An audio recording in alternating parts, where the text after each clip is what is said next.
Bonjour mes amis, hi guys. I think it's the right time of the year to do a state of the collection, or as I prefer to say these days, state of the selection. Yes, I've been adding so many watches in the last 5 years, but I've sold more than I currently own, and I'm focusing now on reducing and focusing on watches that satisfy certain criteria. A great bracelet, very slim, often a 39 or more or less millimeter diameter. And I also want something that looks great together, nothing that's jarring. There's more than this, of course. I still have my collection of Seikos, a lot of Seiko 5s, a couple more watches in the winder. Of course, if you have a calendar watch like my Zenith Chrono Master here, you gotta keep that in the winder. This one is just a sweet piece that didn't cost a fortune. It was around 3,000 US, and it does everything. High beat chronograph, doesn't it really well, and you have a very easy to read calendar. As I'm aging, some of the fancy, very expensive calendars are just impossible to read. So it's great to have the apertures here. So this one still with me, and you can wear it in every circumstance. This current strap makes it a bit more sporty. It's quite cool. And for example, in the winder, I keep, why not, this full gold-plated Seiko 5 Datejust homage. You gotta have fun with watches, and you might notice on my wrist I have a crazy watch from Japan. Reminder not to take this all too seriously. This is from Carl Lehmann, and yeah, you will recognize quite a few appealing modern designs in this.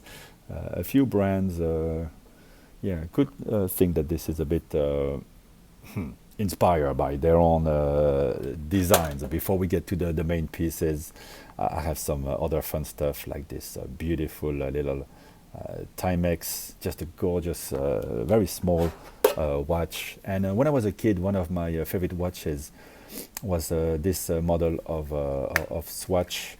There was another one that I'm trying to locate, but here I have a new old stock. Always loved this one, and those straps tend to break off, and it's impossible to replace. So here I found this on eBay. I love this one with that old ship on it. Very cool piece that I got not too long ago. Of course, I have always some Seikos. Some of them are in storage. Here with me, for example, I have the Saab 035, the Saab 033. Fantastic, beautiful design on these watches. Really great watches, easy to set the time. You get looms, so I'm saving these. Sometimes I wear them, and hopefully I can pass them on to my kids. I think it's going to be one for the boy, one for the girl. I got the ice blue speed timer with the black center links. Very cool one. It's my favorite of the speed timers. And I keep this anniversary watch as well, the SPB, I forgot which one, 157 maybe. Beautiful color, but very inaccurate. I hate that new 6R35 movement. It's really, I've been trying to open it actually, but I couldn't get the case back off. I wanted to slow it down. And I have a few more pieces. This Speedmaster date, so very small, 38 millimeters. A lovely little watch. This one is a mint full set. This one from the last run, so it's got Luminova on it. Super clean. I had it serviced. It needed a bit of TLC after so many years, but there you go. It's like new, and that's one I'm going to keep. Also for my kids, I have two of the everyone's favorite Tissot PRX automatic, the blue and the black. I got the green, but you know what? I didn't like the green. Sometimes green and steel, it just doesn't work for me. So I let that go, and I have a few more watches that I'm currently possibly selling. If it sells at the right price, it sells. If it doesn't, I keep them. I love this Cartier Tank XL reference, rare reference, 1736. One just sold not long ago at the Philips auction here in Hong Kong. White gold. I think inside is a Piaget 9P2 ultra slim caliber. That's what the auctioneer indicated on the website. But I have to say, this design is quite uncomfortable for my wrist bone. I don't know. It's beautiful. I love wearing it. I love the look, but it's unfortunately not very comfortable for me. We all have different wrists and everything. So this one possibly selling. Because I have this Grand Seiko that I adore, I am letting go of this one, the Shunbun, which is fantastic, very different as well. But I've decided to really declutter my collection, my life, really, and sell some pieces. A couple more other things.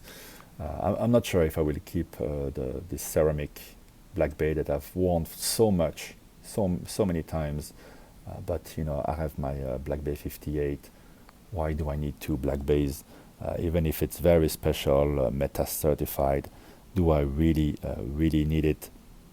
And yeah, there you go. A couple of other watches that I'm currently putting for sale. No need to dwell on that.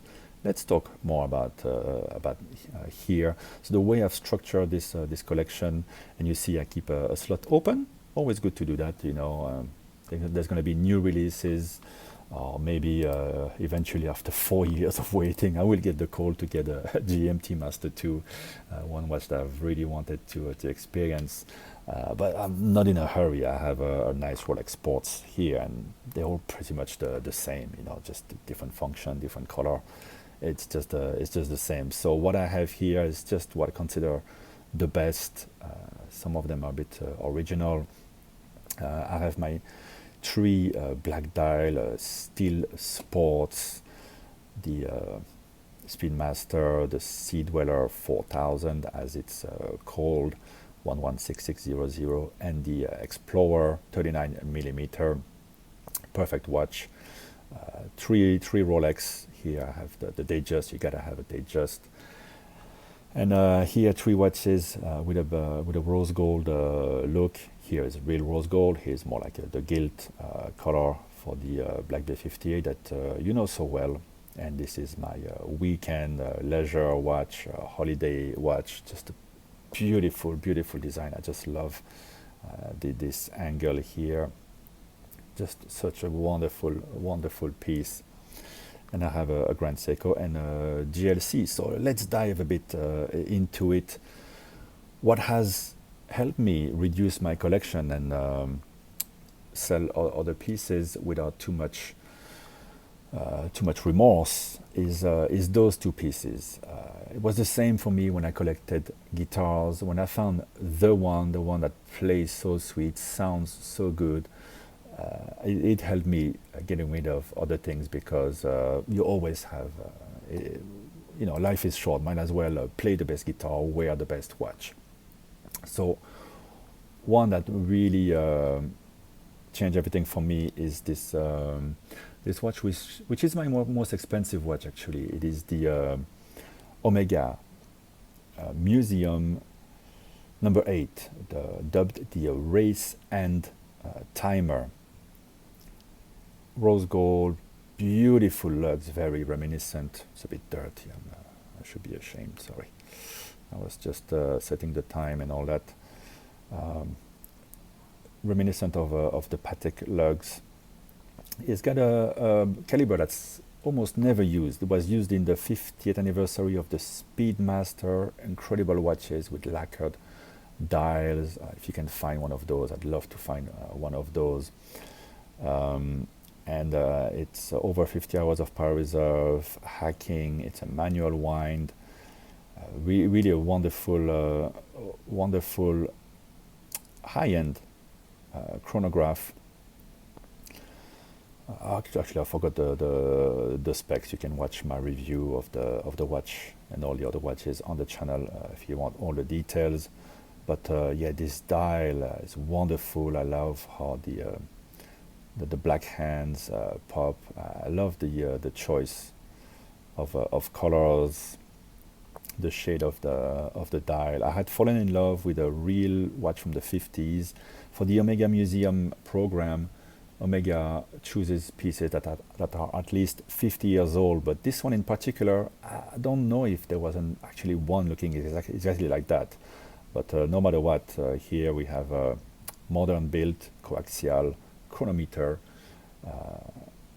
and it's just absolutely stunning. Anyone who sees this loves it. It's 39 millimeters, just a beautiful indices, all in rose gold, and you have the different scales, pulsometer, tachymeter, just wonderful leaf hands. This one is just on a different scale with a beautiful leather band and rose gold buckle.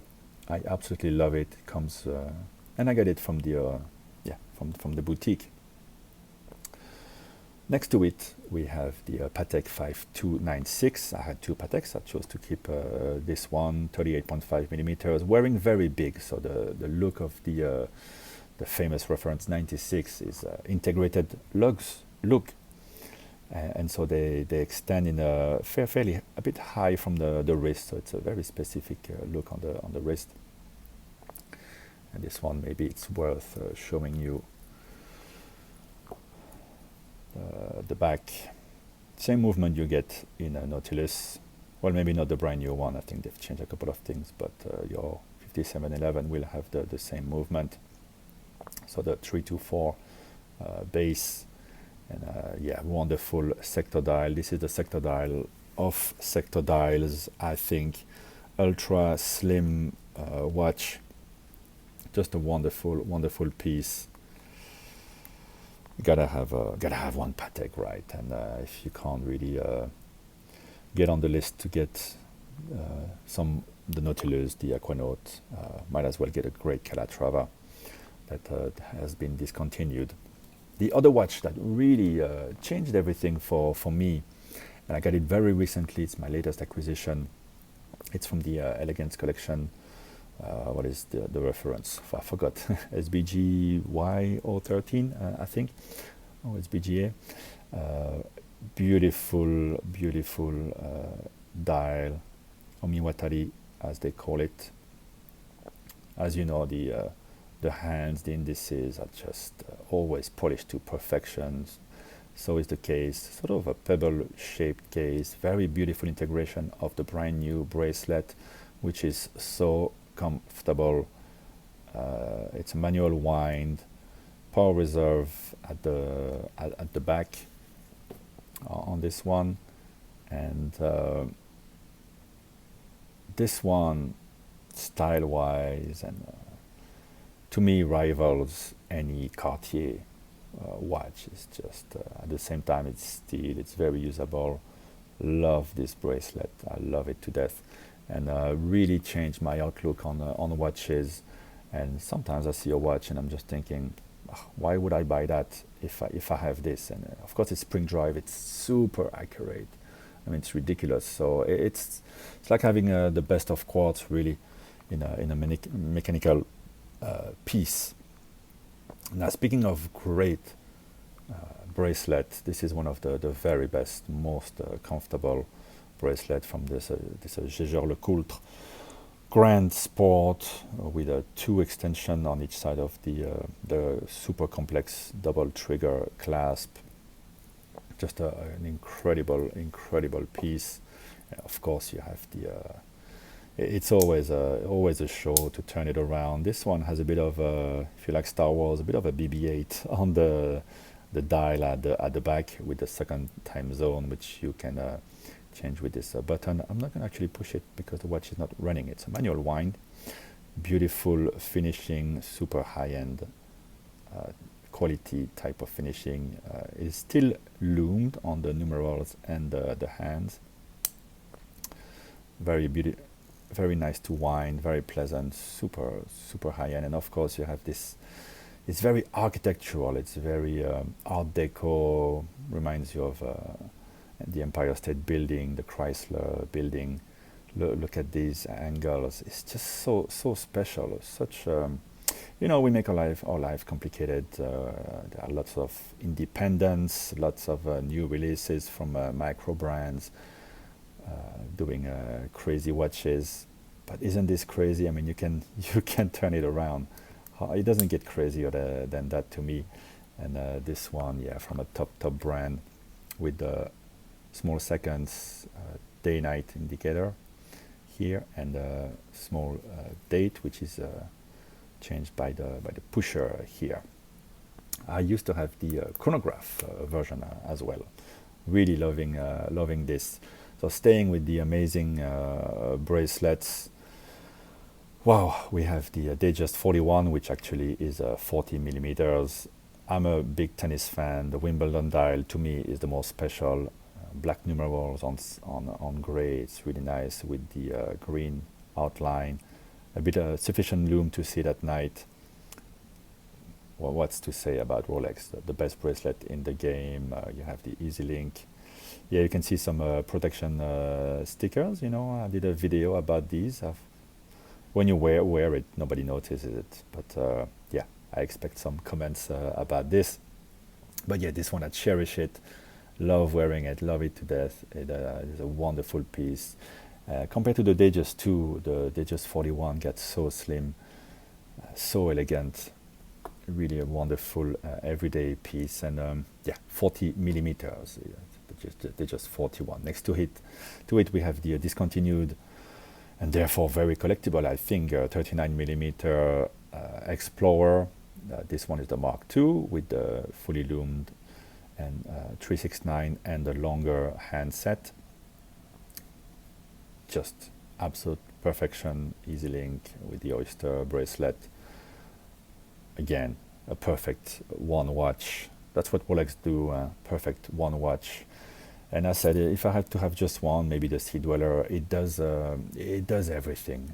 So this one, the reference 116600, produced the shortest of time, only 3 years. No Cyclops, fully graduated bezel, and you see this at first and you think, oh, I know what it is. It's like a Submariner, a Sea Dweller. They're all the same. But really look at it. It is actually an extremely beautiful watch. It's an extremely beautiful watch. I to this day I keep on staring at it. The proportions of the lugs to the case to the rest are excellent. They are slightly curved, as you can notice, and it's not too thick. Of course, it's a bit thicker than the Submariner, but I think as a result, it has those very specific proportions. I really advise you to look into these. The prices have calmed down a little bit. It's a great pickup. It's a wonderful pickup. 116600 with the glide lock, and I did remove the diver extension, and now it wears a lot better as a result. So on my trilogy of the black dial steel sports, of course, I have the watch I was wearing yesterday, the Moon watch. Get it on my birthday 5 years ago, I think. And sometimes, I wear the other ones. I kind of forget about the Moon watch. It's one of those watches, you gotta have it. You have it. There's no need to get too excited on a daily basis. And yet when I wear it, I just keep on staring at it. I love it so much. It is just so beautiful. And this one is the pre-coaxial, so very uncomplicated. I love the winding of this piece. Some people don't like to wind this watch. They find it a bit difficult. You just do like this. No issue for me. Actually, it's fully wound now. Just a gorgeous piece, and it didn't cost me much, around 3,000 US. And the case, I mean, again, in the watch world, we got so used to it, we don't even look at it anymore. But those lyre lugs are just wonderful, and the first link is so well integrated. Just I love this big bracelet from the previous generation, 1861 caliber Hessalite. This one just such a beautiful watch at night as well. I love the loom on those speedies, uncomplicated and yet just wonderful, just so beautiful. And yeah, already showed you the Black Bay 58. What a gorgeous piece, and this one has a lot of scratches. Really, I think it looks better the more scratches you put on it. So this is really the core of the collection. We'll see what gets added, but I really feel better now that I've decluttered my watch boxes, managed to decide what was the most important for me, where my focus was, and I think that these pieces together look amazing. It's very pleasant to the eye, and it's just so usable, and almost any of them could be my only watch. So this is the selection. This is the assortment of watches. End of December 2022. Let me know what you think, what you would want to see in here. I'm sure you would ask me about some other watches that I've had and that I've sold, but yeah, I didn't want to keep too much. I wanted to just focus on beauty. This is where I'm at. Thank you for watching, and I'll speak to you in the next one. Bye bye, guys. Have a Merry Christmas, of course, and a beautiful 2023. Bye bye.